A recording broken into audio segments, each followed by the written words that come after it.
Good afternoon and thank you for joining us for KREM 2 News First at 4. I'm Mark Hanrahan. Tom is off today. Welcome everyone. I'm Whitney Ward. We want to get straight to breaking news tonight. Kootenai Health has just announced they are approaching hospital capacity. And they may now have to transfer patients to Seattle or Portland. We have live team coverage from Coeur d'Alene and Spokane tonight.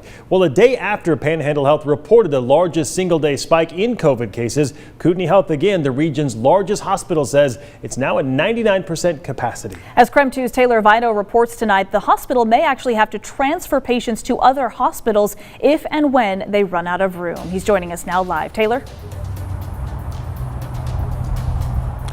Well, I spoke with one of Kootenai Health's top doctors just a couple of hours ago, and she made it clear this hospital is at a tipping point. As you mentioned, beds in the hospital are full, and they say that once a patient is discharged, there's another patient quickly there to take that bed. Now, to be clear, we're talking about all beds in the hospital. The rising coronavirus cases in North Idaho are not helping one bit. Kootenai Health currently has 31 COVID-19 patients here. 11 of those patients are requiring critical care.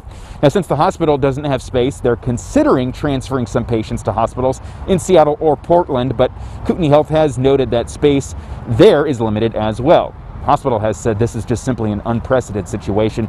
Now, to make things worse, some Kootenai Health employees are coming down with coronavirus as well. For some of those employees, the hospital says they're not sure if they were exposed to the virus at work or in public.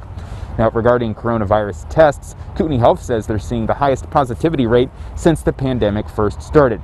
And since they're at capacity, the hospital says some people coming here could experience long lines or would have to be treated in places other than a standard hospital bed. And so there isn't an empty bed if a new patient comes into the emergency room and needs to be admitted. There is not a bed available for those patients to be placed. So we're having a backlog of patients that need care that other facilities are asking us to accept and transfer. The hospital says that for now, they're not turning anyone away or asking them to go to other hospitals. We also asked about elective surgeries and if those are being impacted. A hospital spokeswoman tells us they're doing their best for now. However, there's a possibility in the future that elective surgeries could be canceled if staff members in those departments are needed in other areas.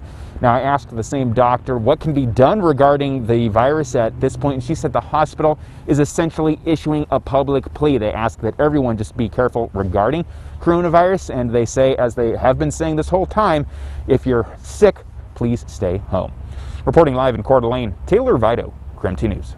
Taylor, thank you very much. Also, we want to just take a moment now just to look at the latest data from Panhandle Health District as we kind of examine the trends over the last several weeks. So take a look. Here's where it stands right now. Just yesterday, the health district said that it saw its biggest spike yet, 141 new positive cases in just 24 hours. That's the highest daily number they've seen since the start of the pandemic. If you look, those numbers have been going nowhere but up over the last few weeks. 119 cases a week ago, just 44 2 weeks ago. But not everyone who gets COVID needs to be hospitalized, as Taylor just mentioned. So it's important to understand that metric as well. Those numbers for hospitalizations have also been steadily climbing in North Idaho, just not as dramatically. So as of yesterday, there were 33 people hospitalized in North Idaho, 29 a week ago and 24 2 weeks ago. But again, it's not the number of beds in a hospital that necessarily matters. It's the staff to take care of you, as well as the specialized equipment that is used to treat you. And tonight, again, at Kootenai Health, they have essentially reached that capacity. In the meantime, let's take a look now at Spokane County, also recording 102 new coronavirus cases today, as well as 2 new deaths. So we wanted to know if Providence might also be nearing capacity. KREM 2's Amanda Rolla was following that story for us tonight. And Amanda, the hospital put out a statement earlier today about this. What they say? Mark and Whitney, Providence Healthcare confirmed this afternoon that its hospital capacity is not full and it's continuing to admit patients. Now, we are still waiting to confirm the same information with Multicare, but we did receive a statement from Providence Healthcare, and this is what it said. It's continuing to work with statewide partners to balance patient numbers across area hospitals. It adds, although patient census is high, it remains open and available for care.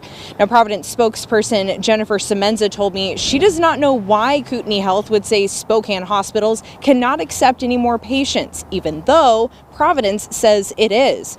Now, we also received this situation report from Spokane Regional Health District. According to its latest report, hospital supplies and staffing levels are adequate, but not without challenges. It says hospitals saw a capacity increase this past week. The availability of beds in intensive care units and medical surge floors are stressed, even though total occupancy remains well below the Washington State healthcare system's readiness targets. Now, those include an occupancy of less than 80% of beds used for patients and less than 10% beds used by suspected and confirmed COVID-19 cases. Now, at this time, Providence did say there are no discussions on canceling elective surgeries because of its capacity status. Reporting in Spokane, Amanda Rowley, KREM 2 News. Amanda, thank you very much. Meantime, the state of Washington announcing its interim coronavirus vaccine distribution plan. The Department of Health says it'll be distributing an FDA-approved, safe and effective COVID-19 vaccine once it's available. So here's what they released today, the interim COVID-19 vaccination plan. It focuses on equitable distributions. Health officials say the process will require a phased approach. Yesterday, Governor Jay Inslee said healthcare workers will be a top priority for receiving the vaccine. The Department of Health is anticipating a limited supply early on, and the CDC estimates that Washington will receive 2% of the supply. That means coverage for anywhere from 150,000 to 450,000 people in the first 2 months of distribution. California and Oregon also released their vaccine plans this week as well. All right, let's talk weather now. The transition from fall to winter is going to happen quickly.